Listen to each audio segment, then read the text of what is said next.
What's up, everybody? Welcome back to the Guys of Texas, episode 5. We're really making it now, boys. How we doing today? Doing good. Running behind, but we made it here. We aren't running behind, but I've been running behind. yes, well, we're here. Thank you guys for joining. Make sure to like the video. Please like the video. Comment in the video. We need the comments. Also, follow. I tried to figure it out quick. Follow us on Twitter. Follow us on Instagram. Way down here with Jono. The Guys of Texas podcast. Welcome. Good week again last week. We came away with a W again. How we feeling? I'm feeling great, man. What a good game. It was fun to watch. We all watched it over at TJ's house, and it was a blast, man. Yeah, we ate real well. It was good. Yeah, we did. So Texas beats Baylor, of course. Ewers protect the ball again. Yeah, we're going on. He's close. It. I know, don't jinx it. Sarkisian already did it 2 weeks ago. I don't want to hear it. He's close to the record now. I mean, he's been very efficient with the ball, and he had a heck of a game, man. It was a very methodical beating. Seth, are you awake? Yeah, yeah. The game was great, man. I was in a coma after eating at TJ's the other day. It was hard to pay attention to the beginning of the game, but it seemed like they came out and really, they had a great game plan and executed well. Like, it didn't seem like Baylor ever put up a fight whatsoever throughout the game. And that's the kind of win that we've been wanting to see, just all around, start to finish, controlling the game. So it was great to actually see it happen. Defense didn't give up a touchdown. They had to come out with trick plays. We came out with another trick play. It seems like we're letting Worthy throw the ball every week now. So, hey, Oklahoma, hey, Kansas, guess what we're going to do at some point? I mean, if it works. I mean, it does. But Texas didn't look fantastic. That's the thing that I took away from it is Texas still doesn't look like the elite team to me, which is exciting because we haven't played our best football yet. I mean, we did against Alabama, but I think there's a whole nother level that we can play now. And I think we're saving up a little bit for 2 weeks from now, and we'll really see everything put to the test. Defense still seems to be struggling tackling a little bit, and that's something I think we need to work on. But that was the biggest thing. I mean, it's tough to really argue with the fact that they didn't score a touchdown the entire game. But I know we all want to blow everybody out by 70 points, and it's just not going to happen. I mean, the defense got put into pretty bad positions multiple times. I mean, the big negative you can take away from the game, if you're going to look at anything, is those 2 muff punts. I mean, special team-wise, we had a missed field goal. We had 2 muff punts. So special teams really kind of dropped the ball. No pun intended there. But, I mean, you have Worthy, you have Jay Witt that are like our hands guys. You know, those are the guys that we trust, you know, in that situation, and both of them having that in one game is surprising. And it gave the defense, you know, their back were up against the wall right away. And they were able to get out of both of those without giving up a touchdown, which is absolutely huge. So I thought the defense played really well. Offensively, we just, like I said, it was kind of methodical. I mean, Jonathan Brooks looked really good again, which is exciting. He seems like he's really kind of taken that number 1 job. And, you know, Baxter's still there, but it's, you know, it's one of those things that it seems like he's still fighting some kind of injury bug right now that he can't quite clear himself from. So Jonathan Brooks has 100% taken over that role, and I'm stoked for it because he's doing well. Do we know if Sark came out did y'all listen to his press conference today? I don't know if Baxter's still hurt or not. It seemed like he was. Like, I mean, just the fact that Brooks is getting the health of the ball right now, it seems like Baxter's still injured. Yeah, he didn't say anything about any type of injuries on Baxter today. He said that he was happy with the way he performed in the game. They wanted to ease him back in, and that Brooks has earned the right to be taking the carries that he is. So I think he still is kind of nursing it back. I think it's a good idea to take it easy and just let him kind of build up momentum. Yeah, Brooks is kind of taking it over though at this point. Like is. and it does Yeah. frustrate me. I forgot about the muff punts. That's 2 weeks in a row that both those guys have dropped the ball. The first time was passes, and now it's Didn't it's in the Keelan punt Robinson return. have one also? Yes, I mean, Yeah, I was about to say he fumbled it as well. What's up with the hands, boys? We're gonna need y'all to figure Yeah. that out. Mitchell didn't seem like he was very Targeted at involved. all? Yeah, Yeah, he wasn't really. I mean, Sanders was way back in the play scheme this week, which was, I mean, I think that's ultimately what sets us apart is having a guy like Sanders. I mean, you saw him have a huge game versus Bama, and then last week, I don't even think he got more than a couple of targets. I mean, we really seemed like we were trying to force it, and he really didn't have anything against Wyoming. And then he comes back and has 110 yards versus Baylor, which is huge. So he's another one of those guys. But yeah, I agree. Mitchell didn't really get a whole lot of looks, but we honestly didn't really have to like sling the ball around the field much. With the way Jonathan Brooks was running, we were able to just kind of have a steady pace the entire game. We really didn't have to sling it around. yeah, true. So that's Yeah. kind of, I guess, the overview of. Y'all have anything else from the game this week? It really was. It was. I mean, Texas, the fan base. From what I heard, it's about 50%. From the people that I knew of that went to the game, they said they just packed it out. That we're the reason why Baylor sold out. So you're welcome, Baylor. That was our parting gift. Transitioning a little bit, we do have a special guest today. So I want to bring in Jacob Garrison. Jacob, how we doing today? Doing pretty good, guys. And I really Good. appreciate you saying special guest. Special guest. Well, you know. So Jacob and I went to Harding University together. We were roommates, and so we've kept in touch ever since. Jacob is a part of the 9 to 5 Sportscast on Spotify. Jacob, welcome, man. Glad to have Thanks, you on. guys. I really appreciate you guys having me on. I've been looking forward to this. How excited were you last week?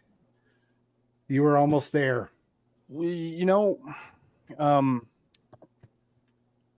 It's typical. Like if I'm honest with you, it's foreseeable that Arkansas is going to play LSU close. That's just kind of what we do.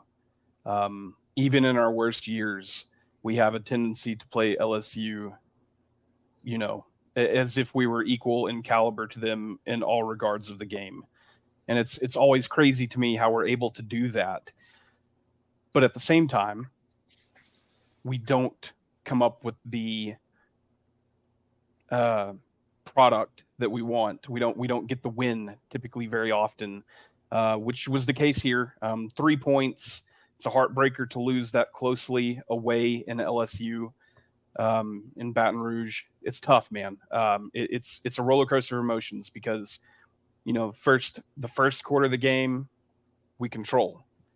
The second half of the second quarter into the first half of the third quarter, we get beat in all aspects of the game, and we try to use the last half of the last quarter to make up for it, and we just can't overcome it, and it sucks. It's tough. Yeah, it's crazy to me because it seems like that's Arkansas every year. I don't care how you build your team, who's your coach.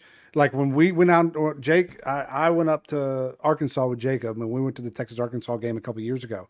I mean, you guys just showed up out of nowhere. Yeah. It was supposed to be a bloodbath on the other side, and Arkansas just came and gave it to us. And that you guys play really hard against people you hate a whole lot. Yeah, it's pretty incredible that they're able to do that year in and year out.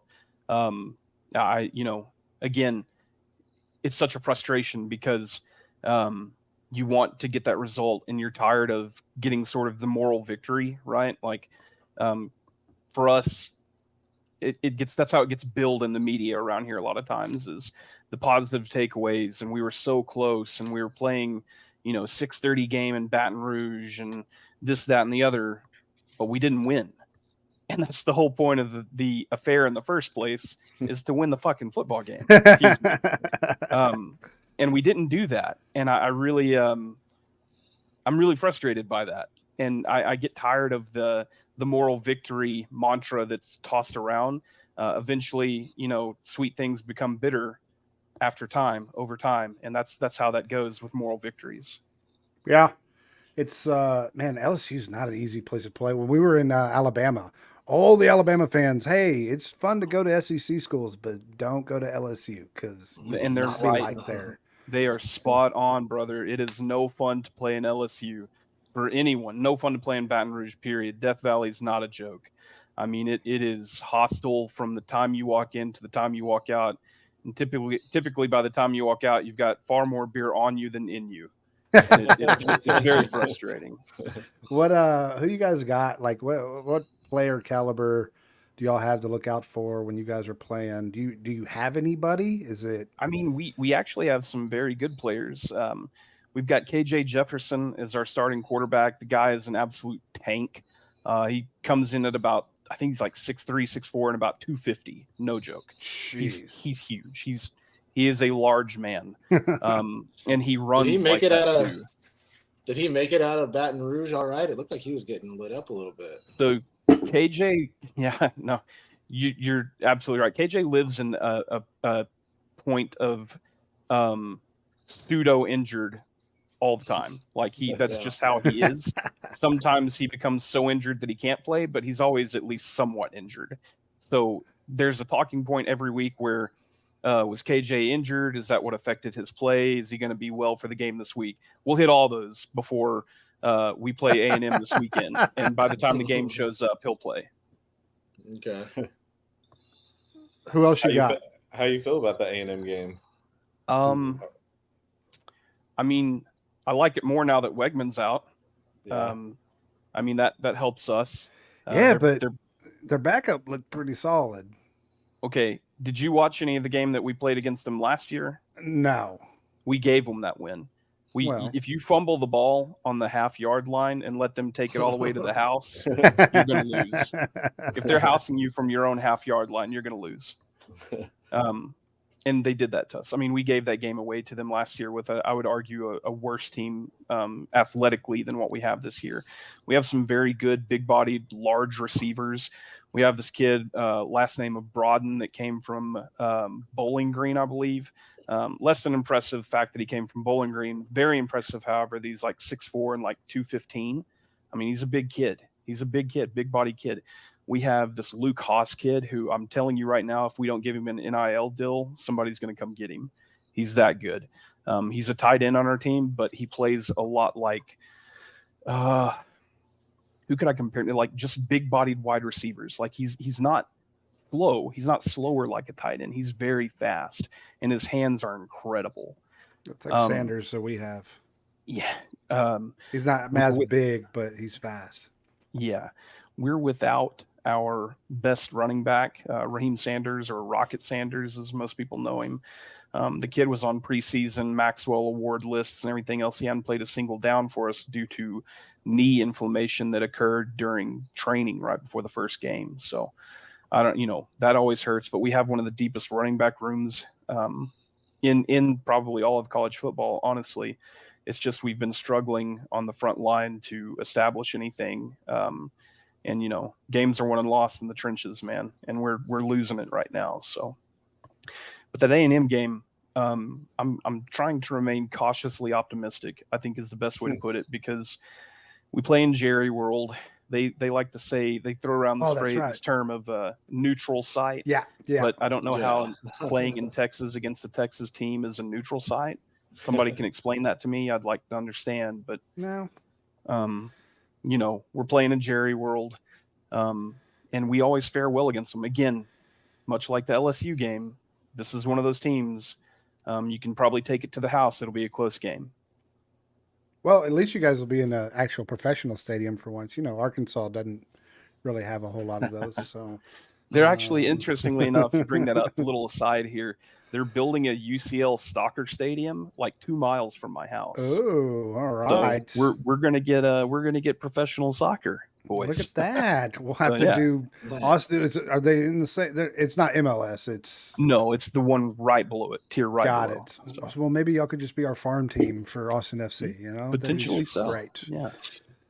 When are y'all getting a professional sports team? When is this happening? It's been when we get a population center large enough to support one. I mean Northwest Arkansas, it'll definitely be here if we get one anywhere, because Little Rock is too, corrupt and bankrupt to make one Correct. work. But if we get one, it'll be here. And I would probably venture that it'd be something like a soccer team or a baseball team first.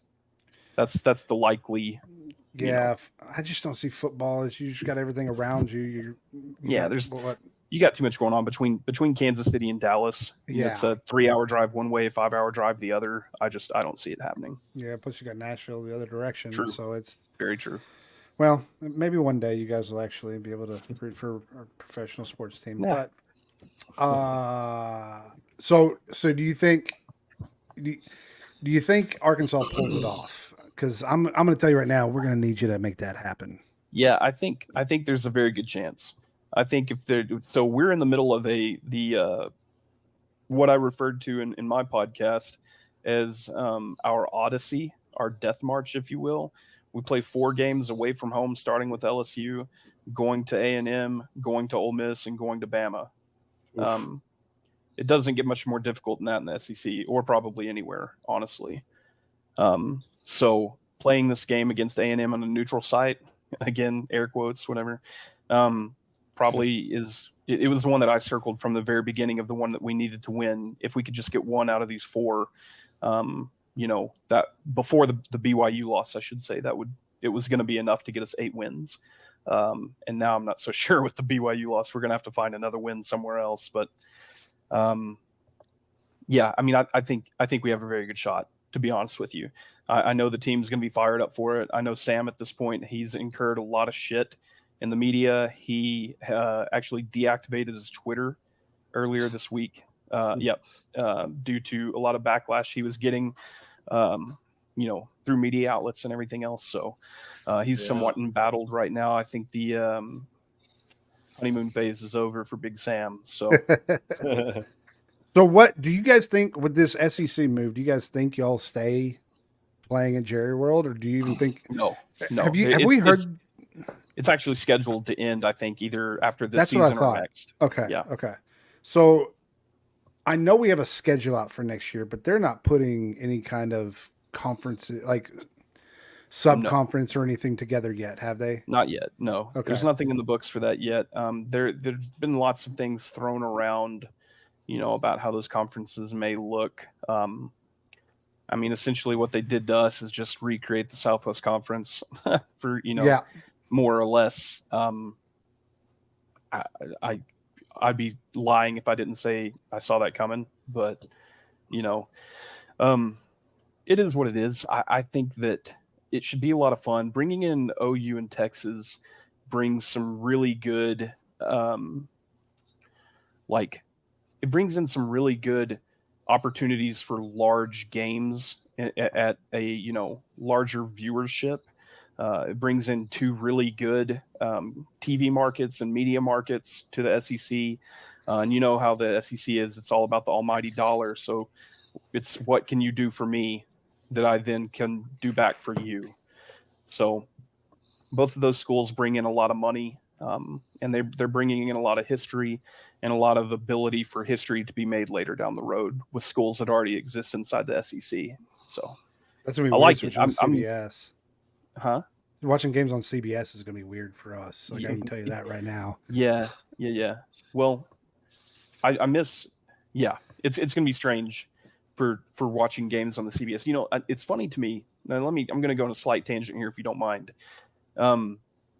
It's funny to me all of this, how this is shaking up after. You could arguably trace pretty much all of this back to the creation of the Longhorn Network. Have you guys thought about this? Okay. If there was a patient zero to a lot of this media networking and everything else, it was the Longhorn Network.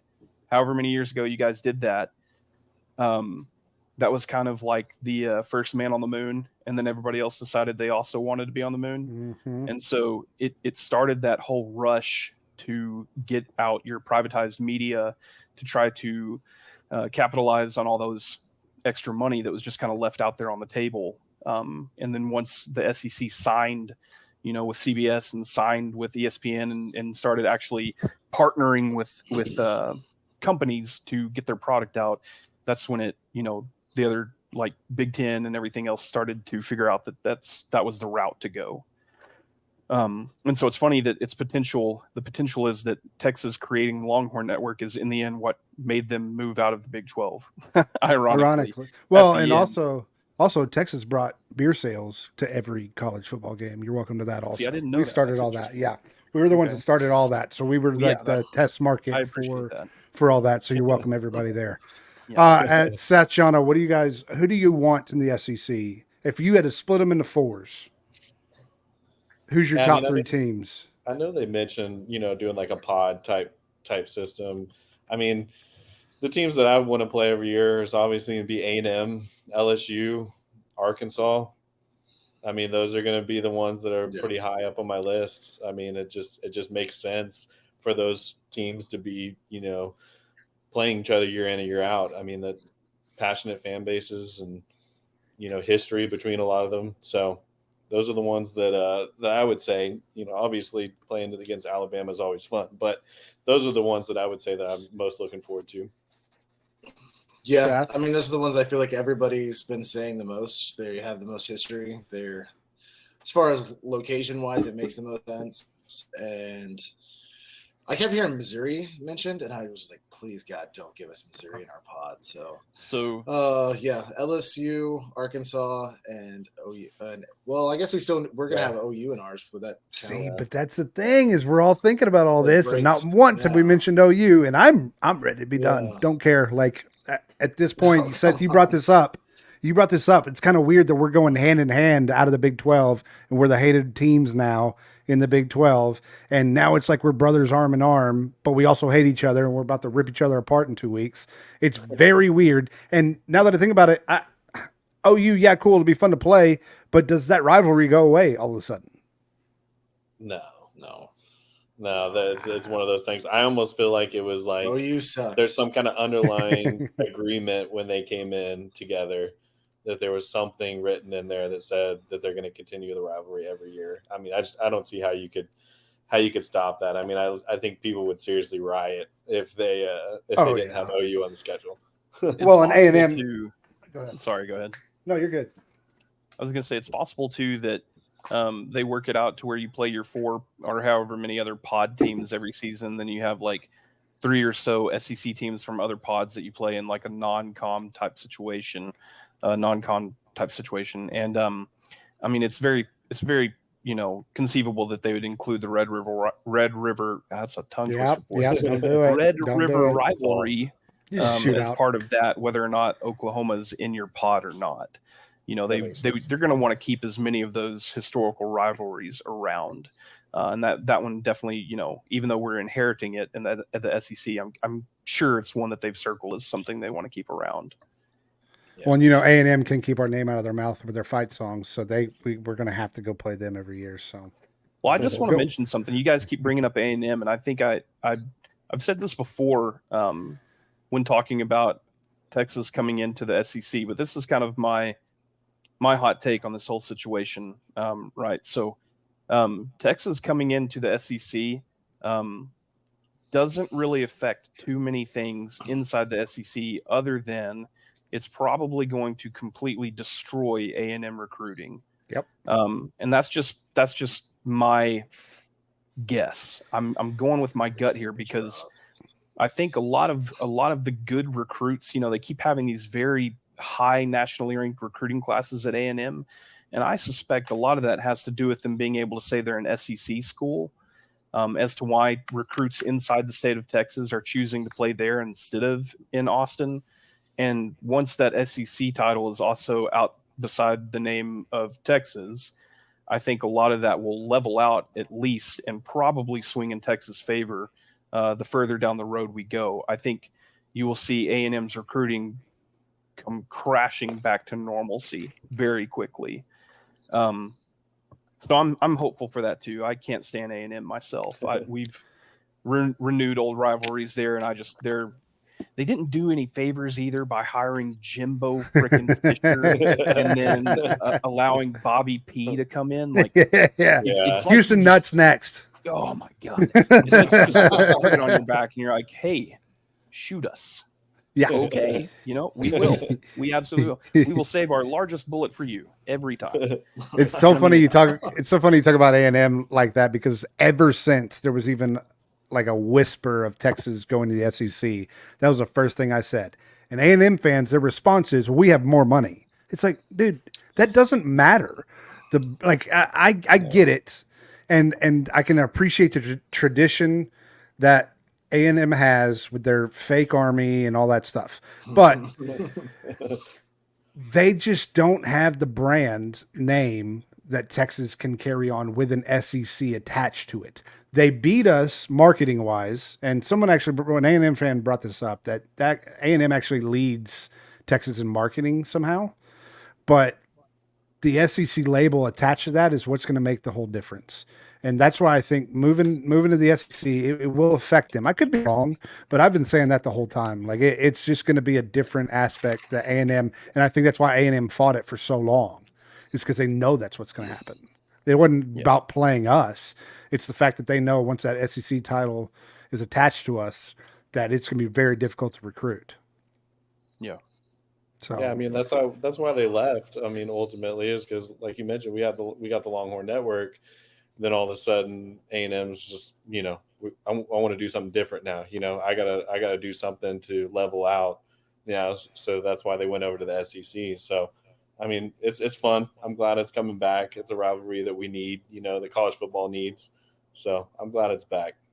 I just think it's lame that we're having to play in Kyle Field again when we played them last matchup there when Justin Tucker hit the game-winning field goal. yeah, I don't get that one, but just cheap shots all around tonight. This is good.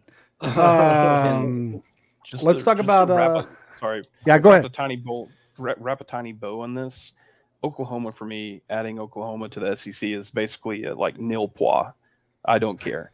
Like they're essentially just Mizzou all over again, but with red and white instead of black and yellow. Ooh, so I don't care. That's a hot take. I mean, I honestly don't. Like, I know that they have and I'll be completely honest with you. I know that they have a ton of football historicity and national prevalence and everything else, but I feel nothing towards like the Sooners. Like I've never cared for their program. I've never cared about their program in any way. So and it's not going to change now that they're in the SEC. It won't matter to me one bit. It'll just be another good team that we'll have to play once a year, to get anywhere that we want to go. So I don't care.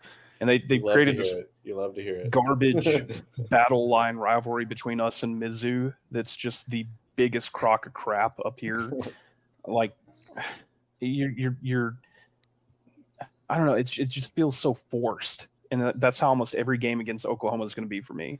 To get up for the game that we're playing against Oklahoma, I'd rather not.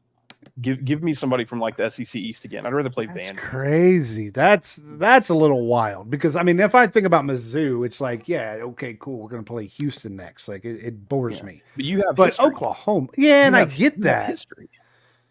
But we have nothing. We have true. regionality. We have regionality.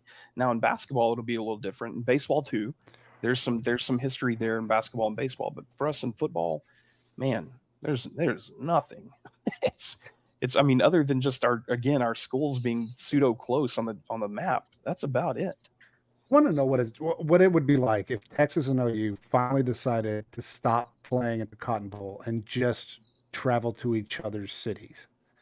It would be Can insanity. you imagine the bonkers crowds that would be out there, dude? It would be brutal. And that's probably why they do it at the State Fair, just to keep a little bit of camaraderie between everybody, because that would be just I mean, I don't like A&M, but OU come to our house and sing Sooner stuff all over Austin, that's death. Like, don't do that. No. Yeah, I remember, what was I, like 10 years old or something like that, and realized like that they never play one another at home, and like thinking it was disappointing, but then like realizing how awful going into Norman, Oklahoma would be. I'm glad we played at the State Fair. Keep things semi-civil. Yeah. You think about it both ends, like just going there and wearing burnt orange, or coming here and seeing that. Ugh. Wait a minute. Did I just realize, is Seth wearing a Tennessee hat? No, nope. That's the baseball hat. I got the same one. That's the Texas baseball hat. Yeah, no. The I had real to look this real is the hard. I real was like, UT. wait a minute. Yeah, Wait a I was minute. about to say the real UT. That's the thing with Tennessee. We're the real UT.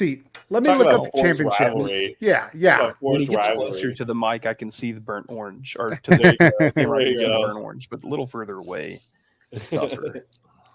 Yeah, Tennessee this whole real UT stuff that they just want to put out there. It's like, well, let me look up your championships here, bud. Like, because I don't see any, like at all. Nah. they And we've need got the new something. Manning. We've got the real Manning now. So They need some talking points. let's talk about the Colorado games this week. Colorado got absolutely destroyed. Oh, Been calling it, man. They're finally back to earth. Now, let's just be clear here. Colorado is still a good football team. From what they became yeah, from for sure. last year, they've done fantastic. Coach Prime is doing it the right way. I don't know if y'all saw the video where Travis Hunter texted Coach and said, "Hey, I don't care how I'm feeling, I'm playing next week." And Coach replied back to him, and he read it in front of the team. He said, "No, you're not. You're more important to me than football. You're not playing. Your health is more important. So you're going to sit down and you're going to get healthy." And read it to his whole team. That's the stuff that I'm loving about Coach Prime. It's not the fact that they're winning and it's this big hoopla. It's the fact that he's doing things the right way to me.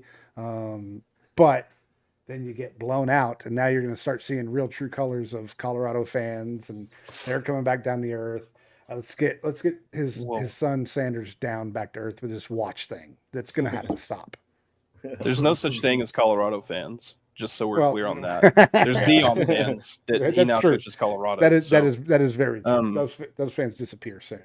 yeah. But except for that they kind of have like their own Sister Jean thing going. Have you guys seen this? This Yeah, really, that's- really old woman that they wheel to the sidelines before every game. Yeah. It's kind of, I mean, They did is a this little going to be the story new on Game norm? Day Like about everyone's it, going to have their yeah. own 100-year-old little lady to root on the team from the. Well, yeah, the But- little lady. You got the Rock. You've got She's Waka probably the last Flocka. You got remaining everybody Colorado over fan. there. But no, this is at this point they've already surpassed their expectation for the season. So anything they do from here on out positively is just icing on the cake, in my opinion. Because yeah. the wins that they got at the beginning of the season were enough to already consider this a success, considering they only won one game last year. And what we're seeing right now, the comments that Dan Lanning made about, did you guys hear this quote? They're out here for clicks. We're out here for wins. That's a strong quote. That's a strong take, boys. But he's right. And essentially, this is just the prime effect is what we're going to see from here on out. You're going to have teams wanting to beat Colorado essentially because Dion is the coach, because Dion talks that talk. He always has, and he's not going to change. And you don't want him to. You don't want him to change. I like him just the way he is. And I like him talking that talk, and I hope that eventually they're able to back it up with better players, as they move on. That'll be fun. It's fun when a team puts a target on their back and then, goes out there and defends it. Like, it's fun. It's fun. It's fun for the sport. So I think what we're going to see is just that prime effect going out through the rest of the season. He just doesn't have the players to back it up just yet, but I think they will. I'm curious. I was really excited to watch them. I mean, I was talking about that game all week, and I thought Oregon was just going to destroy them. But I feel like I love Prime. I love what he's doing, but I'm so tired of the media just riding this narrative. So I was so happy to watch them get blown out.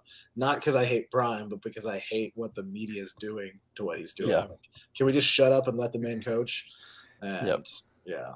ESPN's going to have to finally figure out how to talk about actual football teams at the top now and not strictly Colorado, because now you got the Notre Dame Ohio State game, which is just the greatest game that we've watched so far this season, in my opinion. How do you only have 10 defenders on the field for the last play of the game? Last two plays of the game. Both of them. I didn't know that. Yeah. Ouch. That again, there's no excuse. There's no excuse that the Notre Dame coach can make here that's going to make any sense or cover up the problem of. He was quoted after the game as saying that they were trying to get another defensive lineman on. And they couldn't do it in time without incurring a penalty. But can I ask you something? If they incur a penalty right there, doesn't it just move them up a half inch? Yeah. Well, that's if they don't make it either. But also, yes, get him on the field. What's another the play. difference? Put him on the field, maybe. Just Call see a how it fake- goes. Call a fake timeout. Like, oh, well, no flag. Sorry. There's ways around. You can figure it out. Yeah. So they moved to number 11. Notre Dame does. Ohio State moves to 4. Well, game day's out in for the Duke Notre Dame game this week, so that's interesting to see if I mean Duke's been one of those teams that's been thumping people for some First reason, time ever. and now they got a chance to prove it versus Notre Dame. Can Notre Dame shake off that loss? Because dude, that's a freaking heartbreaking loss. That's one of those that could definitely break your back with a loss like that to Ohio State, but. Right back at it with a big game versus Duke. Surprisingly enough, we're talking college football. Yeah, Duke who would have thought that? What is this basketball? Yeah. No. Who had that on their bingo card? Yeah, exactly. Where did USC or where did Florida State go? Where are they right now? I think they're still number. Let's see. I see they've got to be 5. They're 5. They were Yeah. 4 or 5. Yeah. Yeah, they got jumped by Ohio State, which Ohio State, their that's right. coach at the end of the game. Ohio State's coach is annoying. Okay. Like, calm down, dude. Like, So you're mad about Lou Holtz saying something about you? Yeah, 98-year-old Yeah. Lou Holtz that's just Ohio versus the world. yeah. Come on, dude. Good That's God. the Prime effect to me because they see what Prime does and they think they're going to do a similar thing and get everybody riled up and, oh, woe is me. We're going to use the haters and we're going to use it as our ammo to play better. That's the Prime guy- effect. Ryan Day's just a goon. He looks like your average know. Southern It's unreal. Southern youth pastor. That's what he Yeah. looks like every time I see him. I think it's the dyed beard and hair that's that man, really it's sets it bad. off for me. It's bad. He really wanted to know. He wanted us all to know his guys had grit. We just needed to know that. Michigan struggled against Rutgers to me. I mean, they won 31-7, but they seem to not be able to put together everything again against Rutgers. Like, Rutgers is not a football team. Yeah, I mean, I feel like Michigan's yet to really put together a 4-quarter dominant type game. I know Harbaugh just came back, so that's kind of thing that will change some things as well on the sideline. But yeah, I mean, I agree. Michigan hasn't really looked too sexy like everybody kind of thought they would. But I mean, in their defense, nobody really has. There really hasn't been a clear cut. I mean, Georgia looks beatable. Michigan looks beatable. Texas looks beatable. So it's one of those. It's exciting as a college football fan because I think this is the most wide open field we've had in recent memory for sure. Yeah. Yes. I have this like suspicion about a couple of teams. You mentioned a couple of them too. I have this suspicion maybe about Michigan, and I could be wrong because it's Harbaugh, and I don't think he's really this intelligent, but I'm going to give him a little credit here. I have this suspicion about Michigan and definitely about Georgia that they're still kind of playing the vanilla playbook right now. They've not really played anybody that's taken a whole lot of effort to this point. And I kind of feel like they're kind of leaving a lot of the high level offense, off the field for now until they need to. I could be totally wrong about that. But having watched, especially Georgia, like my experience is more here.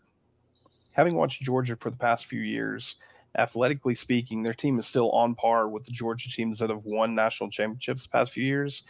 And they're not playing like it for at least one full half of football in every game they've played so far, which is really strange to me.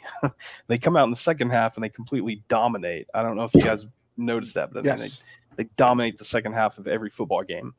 And it is what it is. Everybody talks, oh, they started slow. They won the second half. Michigan's kind of done the same thing. You're right that the game against Rutgers this past weekend, Rutgers was the first on the board. Michigan started off very slow, and then they, just methodically put Rutgers away, like, running the ball and just doing all the basic stuff on offense, playing really good defense the rest of the way out. And I just have the suspicion that a couple of these teams could be kind of hiding some of their punches at this point. Well, I mean, you look at Georgia; their first real test, besides, I mean, I guess They only South have one Carolina all kind season. of all It's Tennessee. season, but Auburn is gonna if they keep playing the way they have been, Auburn will for the first half. Auburn takes the lead in the first half and gets to the halftime. It's gonna be an interesting game at that point. It's Did in you watch Auburn. Auburn That'll last be- week? I That did, would be but Yeah. I'm that'll just be a telling you, 3-score win at some, but minimum. that's the SEC with Georgia right now. The only game besides that, they've got Florida. They play Auburn, Kentucky, Vanderbilt, Florida, Mizzou, Ole Miss, Tennessee, Yeah, if they're losing a game, that's going to be a big upset. Georgia Tech. They finish out with. Yeah. Yeah, their schedule's ridiculous. Tennessee and Florida are about the only 2 teams left on their schedule with any real upset ability. That's And that, I unbelievable. mean, that's just being Auburn doesn't have enough offense to do anything. They're dead in the water. Hugh Freeze doesn't know up from down, so they're dead in the water in that one. As far as Michigan goes, though, my game to watch is Minnesota. So they play Minnesota in 2 weeks. They play Nebraska next week. Man, Nebraska sucks. Like they They're thought bad. they were going to come out, but they're just bad. Yeah. I think You're it's gonna a have to small give battle. Matt Rule a little more time. Yeah, like a lot more time to retire. Yeah, I think maybe so. I mean, he had his one-hit wonder with Baylor, and then just Mhm. kind of fell off after that. But I think that Minnesota game, because that Minnesota coach, he plays his play calls and everything seem to be more kind of off the wall, and I think it's going to make Michigan pull out the playbook a little bit, like you're talking about. Like that's my upset alert would be Michigan versus Minnesota. So Could be a good one. but other than that, I mean, Ohio State and Michigan are going to play each other, and they're going to knock one of them's going to knock the other one out. I don't. Nobody's think talking about Michigan- Penn State in there, though. I know. 31-0 last Saturday night. I mean, that was an impressive win. They're really Dude, flying underneath the radar. Everybody's talking about Ohio State and Michigan. Nobody's It's a mentioned good Penn shot. State. It's a very good shot, and I think the whiteout condition stuff that when they do that That's at next Happy level. Valley is incredible. Oh yeah. I mean, as much as it chaps my ass to say that, it might be one of the best atmospheres in college sports when they. Oh, do that. absolutely. Oh For yeah. sure. Yeah, that's a Dude, I wild think- time. I think Penn State's going to win the conference this year. Like they have an easier Hot path, take. and they look dominant. Could man. could They look easily great. do it. Hot Could take. easily do it. Penn State's got Northwestern though. Oh, Oh, big jeez. game this week. I mean, I wasn't expecting that last weekend. That was I know crazy. you texted. You were like Northwestern. Dude. Like, oh, They're well. not even allowed to haze their players. They're soft. They do. So you'll find out in. Let's see. So they play Northwestern next week, and then they have a bye, and then they play Mass, and then they play Ohio State, and then Michigan. So Penn State's gonna, if they're gonna run the table, you run through There you those two. You run through Michigan and Ohio Mhm. State. Absolutely. That's for sure going to get you in the playoffs. You could even probably survive a loss towards the end of the season if you run through both of those. So that'll be an interesting to watch. We'll write that down. Can we talk about the Pac-12 for a second? I mean, they're dismantling, but all of a sudden they got Yeah. Washington. Washington honestly looks like the best offense in college football right now. Yeah, they do. I mean, they've been dominating. You got Oregon that just came in and looked dominant with Bo Nix. You got USC. You know, we know who USC is. You know, they're going to have a good year. And then all of a sudden you got Utah and Oregon State. I mean, it's just from top to bottom. It's a hell of a conference right now. And they're all dismantling. You know, everybody's leaving after this year except for, who is it, Washington State and Oregon State. Yeah. So Yeah. it's just Hell of a crazy to see. farewell tour. Yeah, it's crazy to see the conference just dominating right now, though. But Dude, they're gonna eat each What- other alive. It's pretty fun to watch. Like the there- Utah there've Oregon been State some game really this good weekend's gonna be games. fun. Mm-hmm. Go ahead. Jacob. But what an awesome way to like leave your stamp. Did Uh-oh. we lose you? Oh no. I guess we lost you for a second. Oh, Oh, there you are. he's back. Yikes! Sorry about Yep, that, there you guys. go. No, you're good. I was just saying, if you're going to go out, this is the way to do it. This is the farewell tour for the Pac-12. Probably going to have their best season they've had in 12 to 15 years at this point. Hell of a way to go out. And you're right. You guys are absolutely right. They have probably the best quarterback class as a conference whole at this point between all those guys.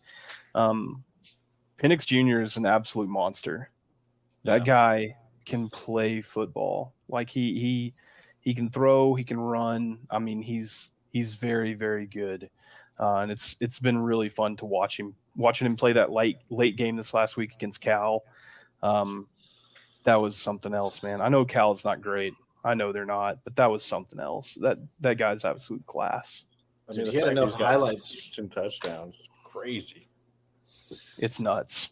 It's honestly crazy. I was watching the highlights from that Cal game. It looked like it was an entire season's worth of highlights. He was just diming them Yeah. up. It was crazy. Yeah.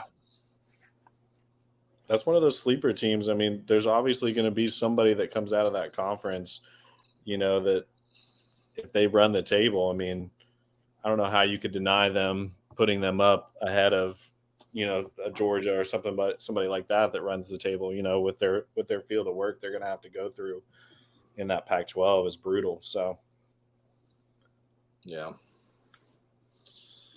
Well, What do y'all have as the game of the week this week? which one? Like, what is your pick for game of the week? What do you think is going to be the best game? Oh, I mean, the Ole Miss LSU game. Ole Miss LSU looks probably the best. I mean, Oklahoma's playing Iowa State. how about Texas and number 24 Kansas? Yeah. State? That's Minus surprising to see. opening Very line- on brand. Minus Yeah. 17 for the opening line that I see. I don't know what game is going to be. Honestly, Florida, I think Kentucky, could be a surprisingly good game. I think the Arkansas A&M game will probably be one of the better games. I think the way they play each other, especially on the neutral side, I think that'll be one of the better games. They typically It could have be a really good good one. games there. It's so. another 6:30 start for us too. It's a primetime game, so Dang, could look be a at pretty you big one. guys.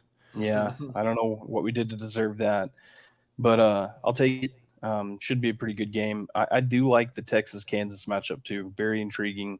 Looking forward to watching that one. Kansas has looked apart. I mean, I know, they haven't played just too many high-quality teams up until this point, but they've looked apart, and I think you guys are going to have to play some good football to walk out of there with a win, which you should do. I have every confidence that'll happen, but you're not going to be able to just walk in there and collect it and go on. You're going to have to fight for it at times because Sure. that's how they play. Well, I think the first half is going to be kind of the same thing that we saw against Wyoming. I think kind of a slower start, and then as long as Texas stays with the mantra of we'll start slow and we'll finish strong, like we have been, the exact opposite of last year where we start really strong and all of a sudden we just give everything away, kind of like the Rangers bullpen. That's basically what Texas has done this year. They seem to have turned it around. They seem to start a little slower, and I really think that this is Sarkisian holding back a little bit in the first half. Every game, I think he holds back because he knows he's looking ahead to the next game after this game. That's the game that's going to matter because that's really what's going to dictate kind of the Big 12 championship to me. And that's what means the most right now to Texas. Obviously, the playoffs matter, but this game will really kind of dictate kind of you that one team with a loss. You can't afford another loss and get to the Big 12 championship. Now, I know the Big 12 really doesn't want to see Texas and OU, which is very much showing with the referees on both games. The Big 12 officials are just getting absurd at this point. So we've noticed, I know Seth and Jono, we've been in the group chat, and it's kind of, and this is OU fans texting us. It's not just us seeing it. They're talking about it in their own games. There's quite a bias with the Big 12, and it's going to be interesting. Jake, I don't know if you saw, but Texas, the game you were at, we have all of our Big 12 flags that we fly. Mm-hmm. Oh, they're no more. We got rid of all of them. We fly Texas Nice. flags only, and we're done with the Big 12. So Yeah. I mean, they're done with you. You might as well be done with them too. we know the commission let us know about that. Yep. So who's y'all's game of the week? John or Seth? Who y'all got? Go for it, Seth. I mean, I agree. The what was it? LSU. Can y'all hear me? Yeah. I do. Okay. Yeah. The LSU Ole Miss game is definitely top. I think the Utah Oregon State is going to be a really fun game.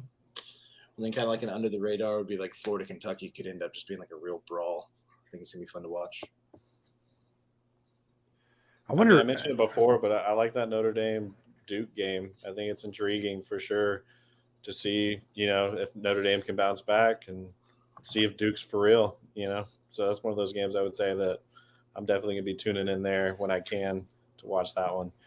Yeah, Duke will come out flying, but Notre Dame's going to have to make a big statement after last week. Oh, yeah, for sure. They're going to have to come out swinging. That TCU West Virginia game actually is kind of intriguing to me. I don't know why, but I mean, you'll kind of see what TCU has to offer if they've really bounced back after that first game. They've looked better, but West Virginia, they're 3-1, 1-0 in Big 12 right now. So that's surprising. They've had a way better year than I thought they would. Yeah, they didn't look good at the start either. So it's kind of one of those. They both had bad starts for the first week, and now we're kind of seeing them develop a little bit. So that'll be an interesting game as well. By the way, go ahead. Are any of y'all going to the game this weekend? No, I don't think so. No, I'll probably end up going. What's it? It's a 2:30 game. Yeah, Yeah, 2:30. Yeah, I'll probably end up being out there. The spread for the OU Texas game is out. already. Any guesses? 14.5 Texas. Jeez, no, it's not even close. I was thinking like 9. It's 5.5. Really? Yeah, Did not remember last year. that is interesting. Yeah, that is interesting, but we'll worry about that next week. Yeah, we're gonna need to worry about it next week. Let's 11 o'clock game. They announced 11 o'clock game today. Of course, I don't. How can we not get a 2:30 game? I think we've had two 2:30 games since 2010. Like, why is it got? I guess it's the state fair that really wants the 11 o'clock game because you get that pre-morning. Like everyone shows up super early, so that's a rush that you don't normally get at the state fair, and then you have everyone staying after the game. Lil Wayne in concert that night, so it'll be a big party the entire time. Lil Wayne. Okay. Yeah, popping off. Yeah, Wow. yeah. So there was a debate that was brought up. So if you're watching this, make sure to comment in if you want another debate here. The question was brought up: what's the best chicken nugget? And I know I texted you guys this today, but this is kind of a serious thing right now. So we're going to do top 3 because some of you guys can't even figure out top 5. So we're going to do top 3 chicken nuggets. Really falls Okay. off after 3. Yeah, it really I'm does. saying, dude, I said it. There's a lot of subpar chicken nuggets. There out really there. is only 3. And I will say chicken nuggets, not chicken strips, because you can just add in Yeah, Raising for sure. Canes and all that into this. Boneless We're going wings count. No, I'm chicken. That is a chicken nugget. A boneless wing is a I chicken think nugget. so, Let's be yeah. real here. Let's That's it's not a wing. It's Yeah. literally a chicken nugget. But kidding. Jacob, top 3. What's your top 3? I went pretty scratch here. I got Chick-fil-A, Wendy's Spicy, and McDonald's. What is that order? Chick-fil-A number 1. Chick-fil-A number 1, Wendy's Spicy Nuggets 2, and McDonald's 3. Okay, Jono. I'm going Chick-fil-A. Are we going? number We're one, going man. no sauce here. We're going no sauce. I'm going here, no by the way. sauce. We're just going straight chicken nuggets. Yeah. Okay. 'Cause there's some places that have some good sauces for sure that may kind of skew this, but Yes. I'll go Chick-fil-A for sure. Number 1. I'll go number 2. I'll go Popeyes chicken nuggets. Never had them. It's slam. Popeyes is solid. And then No, number never 3, I'll had go 'em. McDonald's because McDonald's is just the OG. Okay. Seth. Lining them up. Chick-fil-A, which is the obvious winner for everybody. Yes. Then I'm surprised you just stole my Popeyes. Popeyes and then Wendy's Spicy. Those would be the 3. I couldn't even Wendy's list past Spicy. there. I don't have anything else. Okay, so you guys are a little off base here. Okay, number 1, my number 3 here is Wendy's Oh, you go. Spicy. Wendy's Spicy is number 3. Okay, it's a good chicken nugget. But also at the same time, you have to get it at the right time. If you get that chicken nugget and it's been in that little heater for 10 minutes, it's just the driest thing of all time, and I can't eat it. That's why it's number 3. And it almost got kicked out just because of that. Wendy's has to figure out that no one goes to Wendy's, so they just make food for an hour, and then people will finally show up. Number 2 is Chick-fil-A. Okay, Okay. Okay. let me tell you why. Because the one company that has done it for years over and over and has done it well. I don't care about the pink slime. You put whatever you want in it. McDonald's is number one, and you can fight me on it. Okay. I don't care. Chick-fil-A came in and you've got your Jesus Day and all of that. But at the same time, that's the Lord's chicken. We get it. But McDonald's has kept the same thing over and over again. They've made documentaries about the McDonald's chicken nugget. It's not even a question here. They're just, it's the thing about the I like them. I put them on my list as well, right? But the thing about McDonald's chicken nuggets that I have to get over every time I eat one is why in God's name are they so soft and foamy? You know what I'm saying? Like they're like it's spongy. It's spongy chicken. They make it taste great, which gets me over that. So what's the problem? I mean, I'm not saying there necessarily is. It's just it's a bit disconcerting. Maybe that's what I'm trying to say. Like I can't look at it while I'm eating. I'm just gonna eat it. Don't want to pay attention to it, what it looks like. Pink slime or not, McDonald's is hands down just. What is this? Wait, what is this pink slime? What is pink slime? You've never heard of this? You've never seen the documentary or like the age-old tale that chance. they create like this food documentary? It was that Jack in the Box one where they were killing everyone in the 90s. I'll pass. I think that's a murder documentary. It's what it sounds like. Could be. But no, the pink slime is they take a whole bunch of like innards and grind them up with the chicken is what reported. It's been debunked. Pretty sure you can fact check that. So no, but also at the same time, I don't care if it's pink slime or not. And they call it pink slime because when it comes out of the tube, when they showed it coming out of the tube, it's just straight like hot pink. So, oh boy! But you can't ask those questions. All right. What a football podcast! This is great. Listen, that was the healthy debate we were asked to do. Okay, so if you want to hear a healthy debate, put it in the comments. All right, we need more comments. All right. I need to check this real quick. Hold on, because Jacob's on and Jacob's. All right, bottom of the first, end of the first. We're 0-0 on both games. Texas Rangers are 2.5 games in first place right now, boys. Okay. I may or may not have spent the weekend talking a whole lot of trash Astros fans that decided they wanted to a couple weeks ago. I've kept receipts, and we're starting to dish out receipts for returns right now because the Astros very well could miss the playoffs, and I'm here for it. I'm loving watching you get rowdy about it, man. We posted a video on Sunday during the Cowboys game because they had a bye week this week. So we posted a video of me going off. I'm so sick and tired of hearing Astros fans. And now they're on Twitter making excuses. Well, I hope we don't make the playoffs because then we can fire Dusty Baker. And I'm like, what? We have the worst bullpen that we've seen in a very long time, and we're still winning.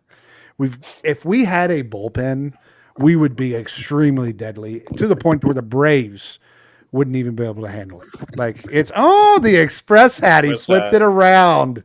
There we go. You have to do that because your St. Louis Cardinals are nothing to speak of right now. But yeah, catch us the one time. You go ahead. So last time I checked, the record book leans our way. We're not bringing up old times here right now. I didn't even think about that when I brought you on the podcast until just a second. But we don't bring up anything of old. Of 2011, 2011, we don't bring that up. It didn't happen. But the magic number is 5.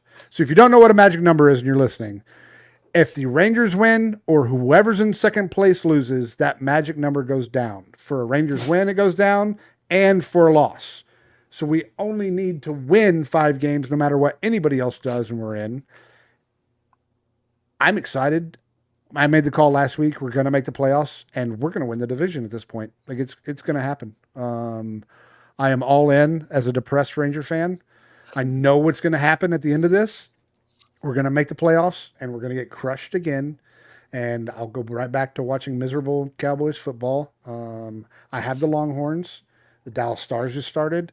But I need the Astros to not even make the playoffs, and I need the Rangers to win the division at this point. Let me ask you something. Yeah. Who do you in the AL right now? Yeah. Who are you afraid of in the postseason? The Who are you Orioles. afraid of? The Orioles O's, is about it. who have no postseason experience to speak of. Who do our Rangers really have? I mean, you've got Seager. Simeon has a little bit, but the Rangers are still young. Like, they Yeah, don't but have your a whole lot. organization has been there before. Our I mean, organization they- has. I mean, Bochy has, but It matters. I It promise you does. it matters. I think the O's have enough young and dumb talent to be able to just get past that and really just go out and use the adrenaline. But other than that, the Twins, they don't scare me. The No. Mariners, the Astros, the only thing is the Astros, if we play head to head right now, they come with a different it's a rivalry game at this point, and they come with a different mentality. Mhm. So that would be a rough time, just because of our bullpen. Josh Young is back. Adolis Garcia came back. Evan Carter, our rookie call up, has been playing great baseball right now. Our offense is not a problem. Like, we will score runs. It's just that a couple of starting pitchers, which once we get into the playoffs, we're going to rotate 3, and the other ones will go back into the bullpen and be long relievers there. Adolis Chapman has got to figure it out. I don't understand it. This old man hums the ball, but always ends up giving the big hit. And that's going to end up killing me at the end of the day. I know that's where the Ranger season ends. I can just see it as Adolis just giving up a bomb and we're done. But I honestly think the Braves are obviously very scary. They have smacked the ball around. They look very good. Yeah, once you get to the World Series, your prospects become a little tougher because the Braves and Yes. Dodgers are both peaking. I mean, Dodgers specifically are peaking now. The Braves have been good pretty much all year. Yeah. And that's pretty much the end of the NL debate right there. It's going to be one of those two teams. You can pretty much, take that to the bank. But if I'm a Rangers fan right now, where you guys are sitting, if you can just make it into the playoffs, win or lose your division, you're in a pretty good spot, because I really don't think that there's any team that's a guaranteed you guys are going to lose to in a series. I genuinely believe that, having watched enough Rangers baseball, in the last month or so, to really notice, like, you guys have enough at the plate and enough arms at the beginning of the game. If you can just, keep a respectable lead, or even just, have some action from the plate late in games, you guys are going to be in any game you play against anyone right now. And to counter your argument about the O's, you're right. They could be so young and dumb that they just power their way through. Equally, they could be so young and dumb that they don't know what to do once they get in those high stress situations. Yeah. And I think you have to hope that that's what it's going to be like for them. I will say, one of their new young players that they brought up not too long ago, Heston Kjerstad. He's an ex-Razorback guy. Big fan of him. Hits a lot of home runs, but the guy can go dry. He can go dry very, very quickly, like the rest of that order, man. I mean, they have a tendency to be able to hit dry spells, all together. So maybe it works out for you that way. Well, I think that's what happened with the Rangers. They hit that long drought, and yeah. that's what I was hoping. I was like, okay, can they pull themselves out of this? They need something, because they were playing so well up into July, and then they hit that dry spell, and they needed that, because all baseball is, it doesn't matter what team you're on, it's the hot team. It's who's playing well at that time. You can throw football and all that, you can throw it out the window. Baseball it's like the NCAA basketball tournament, completely same different. Situation. It's just a different ballgame. So if you're going in there hot, which that's why the division is important to me, is because the new playoff structure, the first and the second place team get the bye the first week or the first series. That's why the division is important, because the Twins are below us. So we'll get that first bye. We won't even have to play the first series. That's why it's important to me, is because we can bypass that, and then we're back to having 2 games to get to the World Series. 2 wins, and we're in the World Series. That's all it is. So that's why I want the division more than ever, is because we get that free bye. Have you seen the new structure? That's why there's 3 wild card spots now. So your 3 division winners go in, and now there's 3 wild card. So the first and second place in the American League get a bye for the next series, and then the 3 plays the last wild card, and then the 2 wild cards play each other before. So it's a different restructure. So it'll be very interesting. So I'll jump off my soapbox. I know that this isn't necessarily the crowd, but I knew somebody in here. I know Jacob is a big St. Louis guy. Screw St. Louis. But yeah. So let's get to last thing. We're gonna get to the picks of the week.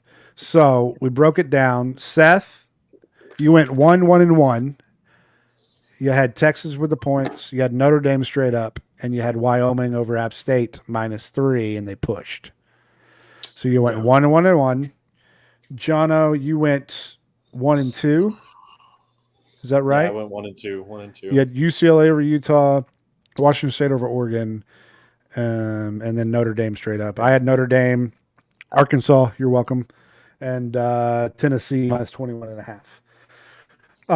So 2-1, 1-1-1, Seth, and then Jono 1-2.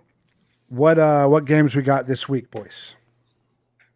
And Jacob, by the way, you're in on this also as a guest picker. So you get 3 games. You can pick the points, or you can pick straight up. But if it's the points, it's got to be over. Or if you're taking straight up over a touchdown, you've got to take the points. Let's see. Holy crap! Did y'all see the line on the USC game? Yeah. 21.5. Yeah.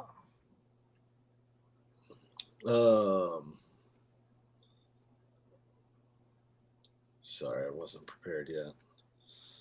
I'm gonna take Old Miss over LSU straight up. That one's pretty close, isn't it? Yeah, it's 3. Old Miss over LSU. Then I'm gonna take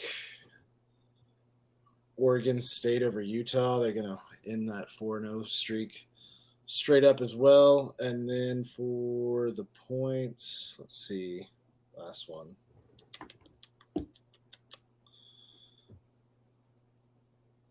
Tennessee over South Carolina. I think that's gonna be really close, but they're gonna get it done. What's the spread on that one? It is 12.5. Okay. So you're taking Tennessee? Yeah. So you're taking the 12.5? Yeah. Okay. All right. Jacob, what do you got? Yeah, I was taking a look at some of it. I haven't looked at a lot of the spreads as of yet. I'm That's also what we in do. on the This whole time we just start staring at the board. I'm a gut guy, got you. so I just start staring at it. yeah, I did kind of look. I like the Oregon State at -2.5. I like that one there. I think that Oregon State probably covers on that one, so take Oregon State. I think, man, it's tough, but I think I'm going to take Ole Miss straight up against LSU as well. I know they're the dog in that game, and I think I'm going to take them straight up. I think LSU goes to Ole Miss, don't they? I haven't looked at that specifically, but I think that game is in Mississippi. So I'll take Ole Miss straight up there.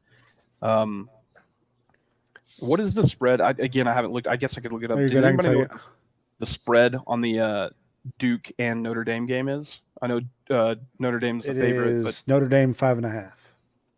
Yeah, okay. I like Duke to cover there. Okay. John, who you got? First one I got, it's kind of surprising looking at it, but Florida, Kentucky. You got Kentucky there at 2.5. I'll take Florida in that game over Kentucky for sure. So that's one of mine that I got here. The other one I'm going to go with here is going to be where is it? Was also that Duke Notre Dame game. I think Duke takes it. I've actually been looking into Duke. I've said it a couple of times. Been hyping up Duke on this podcast, dude. I don't know what's with me, but I think Duke. I think Duke kind of shocks everybody and comes into that game and takes it. And then my last one here is kind of an interesting one for sure, but I'll take Syracuse over Clemson. Clemson's a touchdown favorite. I just think it's Clemson's downfall. I think this is their year that, it's just one of those years for them that I think they're finally like back to reality. So I'll take Syracuse over Clemson. Okay. I like that pick.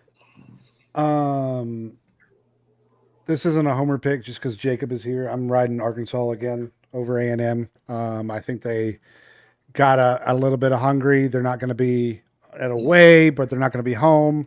They'll be right in the middle. I think Arkansas plays it close. I'm taking the points, 6.5 for Arkansas.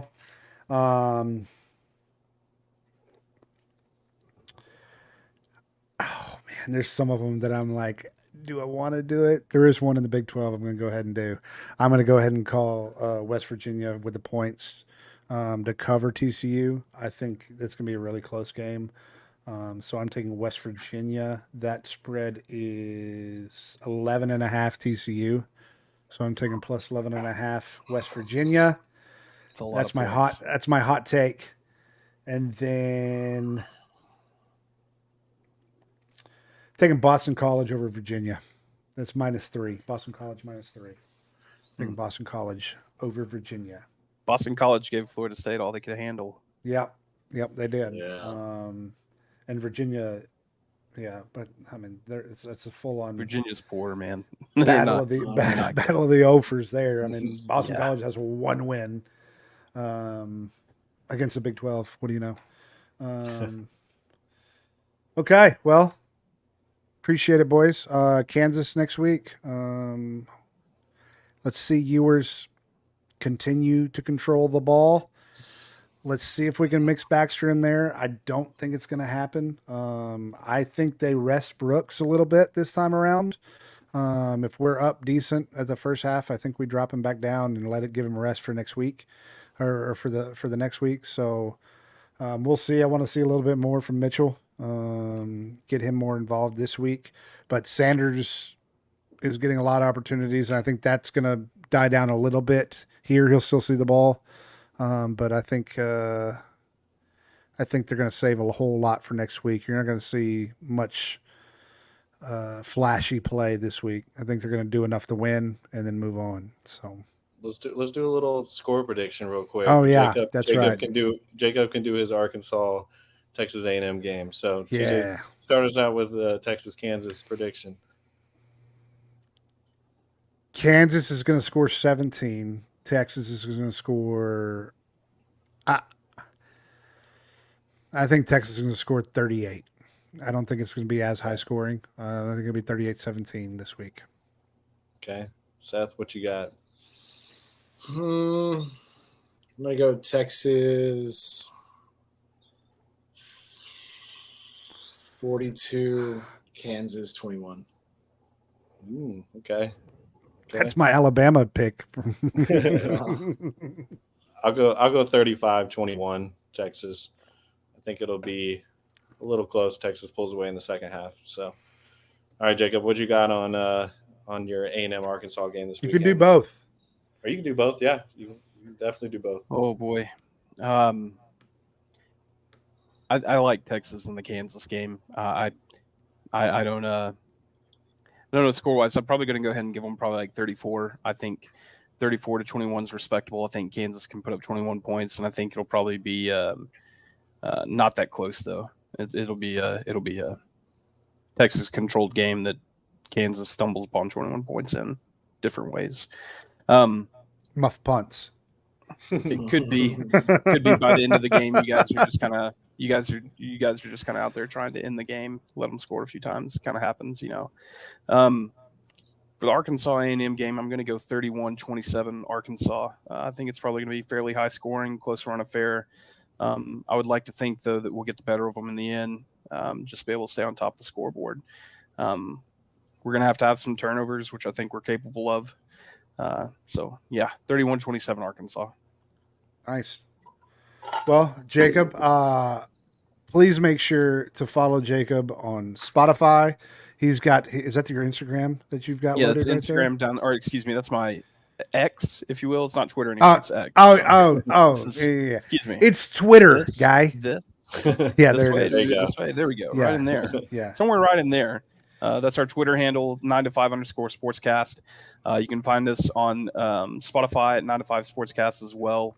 Got myself and Jeff and Nate over there talking about Arkansas sports, but also talking about NFL and some other little specialties here and there. A lot of fun. Yeah, I heard one of your boys loves to hate on Cowboys and Oh yeah. Yeah. That's my number 2. That's Jeff. There. I've heard it. He has hot takes, strong opinions. Oh, I'm sure he had a blast after this game. So, Oh yeah. Well, I'm not gonna lie. We probably both did. yeah. Okay. Well, can't wait to listen to that. All right. Misery well. love company, my man. Pull you down. It's a crab bucket effect. Just keep pulling you That's down. with right. us. We'll put the link in the comments after we wrap up. But thank you guys for watching. We will see you guys next week, and hook 'em. Welcome.